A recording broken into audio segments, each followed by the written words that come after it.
Kisah tragis dan memilukan dialami seorang bocah umur 11 tahun yang mengalami gangguan autis di Kabupaten Musi Banyu Asin, Sumatera Selatan.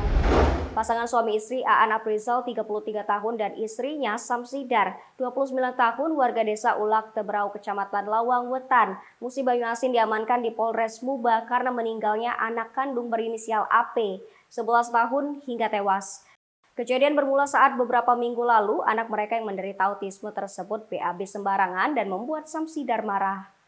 Dari sanalah tersangka menganiaya putranya tersebut dengan cara beberapa kali menendang alat vitalnya. Kapolres Musi Banyu Asin AKBP Alamsyah Pelupesi SHMH melalui AKP Adi Ahyat mengungkapkan pihaknya mendapatkan informasi pada Rabu 24 November 2021 sekitar pukul 20 waktu Indonesia bagian Barat. Diduga telah terjadi kekerasan fisik terhadap anak yang menyebabkan meninggal dunia. Setelah menerima laporan tersebut, pihaknya langsung menuju TKP yang dipimpin Kanit Reskrim Ibda Lekat Haryanto. Menuju tempat kejadian pun dilakukan. Setelah di tempat kejadian ditemukan seorang anak laki-laki dalam keadaan sudah meninggal dunia dengan luka robek, luka lecet, dan memar di sekujur tubuh.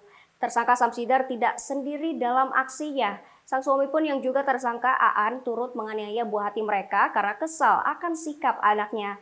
Tersangka Aan tersendiri ditangkap pada Rabu tanggal 24 November 2021 sekitar pukul 22.30 waktu Indonesia bagian Barat saat sedang di rumah orang tuanya di Dusun LK2 Kelurahan Mangunjaya, Kecamatan Babatoman.